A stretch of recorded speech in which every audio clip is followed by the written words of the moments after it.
Phineas Msita ni daktari bingwa magonjwa ya kina mama na uzazi, naifanyia kazi Wizara ya Afya kwenye idara ya mama na mtoto, na mimi ni mratibu wa kitaifa. Hii siku ya leo, siku ya utepe mweupe. Utepe mweupe sio alama tu, lakini ni alama ya kwamba kuna matumaini, ni alama ya kwamba kuna usafi, lakini ni alama ya kwamba kuna ahadi ya kulinda uhai wa mama ambaye ni mjamzito, lakini pia kulinda uhai wa mtoto ambaye anakuja duniani.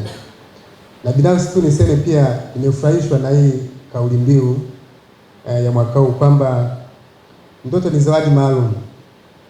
Msaidie mama arudi nyumbani na zawadi yake baada ya kujifungua. Hii kauli mbiu ukiangalia ni kauli mbiu kubwa sana. Ina mambo mengi ambayo inaongelea kiundani. Lakini jambo kubwa ambalo linaongelewa katika kauli mbiu hii ni kwamba jukumu la kulinda maisha ya mama mjamzito na maisha ya mtoto ni jukumu la kila mmoja wetu. Kwa hiyo inabidi kila mmoja atimize wajibu kwa nafasi yake. Lakini jambo kubwa, ukisoma hii kauli mbiu utagundua vitu vikubwa vitatu. La kwanza, ujauzito sio ugonjwa. Ujauzito sio ugonjwa. Ndio maana tunasema mtoto ni zawadi. Anapokuwa mjamzito anategemea apate zawadi. Mjamzito anakuwa sio mgonjwa. Kwa hiyo tunategemea kwamba kutoa zawadi ni kitu cha kufurahisha. Lakini jambo la pili ni kwamba hii safari ya ujauzito haiishi mpaka mama aende nyumbani.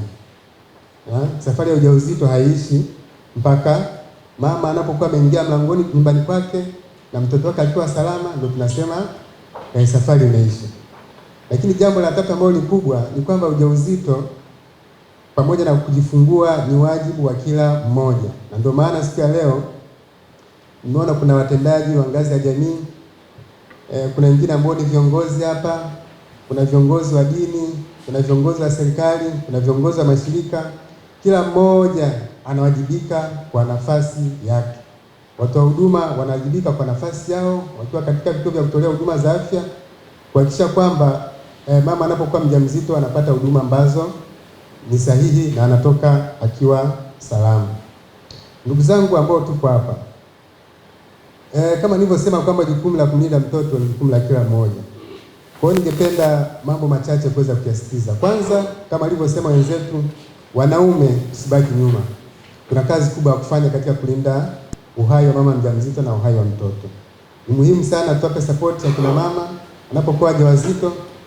Twende nao kliniki wakati mara wanapokuwa wajawazito, lakini katika mchakato wa kujifungua, dada yangu hapa amesema ni vizuri kawepo na ukampa support.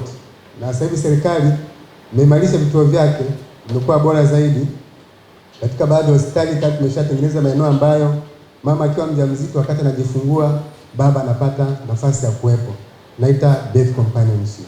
Kwa wanaume, naomba tusibaki nyuma, tuendelee kuwapa support akina mama wanapokuwa wajawazito wakati wa kujifungua, lakini pia baada ya kuwa wamejifungua. Kwa wataalamu wenzangu wataalamu wa kutoa huduma za afya, ni muhimu tuendelee kutoa huduma zenye usiri na staha. Serikali kupitia Wizara ya Afya na kupitia kauli mbiu yake ya kazi na utu imeendelea kutekeleza afua mbalimbali ambazo lengo lake ni kuboresha huduma za mama na mtoto. Tumeweza kujenga vituo vingi kwa ajili ya kutoa hizi huduma, lakini tumeweza kuajiri watumishi, lakini hata sasa tunapoongea upatikanaji wa vifaa tiba na dawa ni zaidi ya 88% kwenye vituo vyote, kuanzia ngazi ya chini kabisa kwa dispensary mpaka hospitali ya taifa.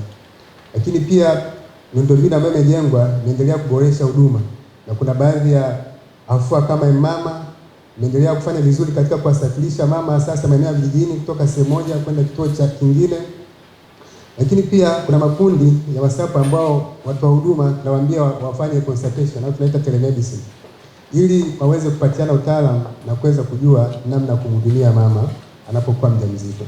Hii ni siku ambayo tunawakumbuka mama wote waliopoteza maisha, waliopoteza watoto wao wakati wa kujifungua. Kwa hii tukiangalia pia hata kauli mbiu yetu inatuambia mtoto ni zawadi maalumu, msaidie mama arudi nyumbani na zawadi yake. Yaani tunaelewa kila mtu anatakiwa ajisikie, yaani kila mtu anatakiwa awe responsible kuhakikisha mama na mtoto anaishi. Baba, chukua nafasi yako. Mkunga, chukua nafasi yako. Nesi, daktari, kwa sababu hata tukiangalia hapa tumesikia shuhuda za wamama. Mama anafurahi yuko na mtoto wake, anafurahi kwa sababu kuna watu wamemsaidia. Vile vile hiyo uhai unatokea hata katika jamii. Tunaanzia hata mama ni mjamzito tunamuona, sio lazima tuna ile mindset kwamba mtu mpaka awe na miezi 6 mpaka tumbo lianze kuonekana ndo aende kliniki. Akianza mapema, unapojisikia mjamzito, ukianza mapema inakusaidia hata kama una hizo pressure, una vitu mbalimbali unatambulika kwa haraka. Kwa hiyo kauli mbiu hii inatufungua kwamba kila mtu ana nafasi yake. Wewe mtumishi wa mhudumu wa afya una nafasi yako, mimi jirani yake mjamzito na nafasi yangu, kiongozi wa dini pia ana nafasi yake. Na nakumbuka pia hata mimi nilipata changamoto kweli wakati najifungua mtoto wangu wa kwanza ambaye amefikisha miaka 19 juzi. Baba wa nguvu kashaandika na kitabu, niambie umaana wa hii zawadi. Na sasa ambaye yoyote amekosa zawadi, ndio maana tunashukuru sana kwa kweli kwa serikali yetu kuhakikisha kwamba hiki kitu kinapewa kipaumbele, na sisi wengine tupo tunaenda. Ndio tukio hili muhimu na kuwakumbuka kina mama wote waliopoteza maisha kutokana na uzazi, na kutoa pia nafasi kwa manusura kushiriki ushuhuda wao. Ushuhuda huu ni muhimu sana kwa sababu unatukumbusha kwa afya ya mama wakati wa ujauzito, wakati wa kujifungua na baada ya kujifungua ni jambo la msingi katika maendeleo ya jamii yetu. Na kila ushuhuda unaotolewa hapa unatupa nafasi au fursa ya kujifunza, lakini pia kutafakari na kuimarisha jamii zetu na kuboresha huduma za afya ya uzazi.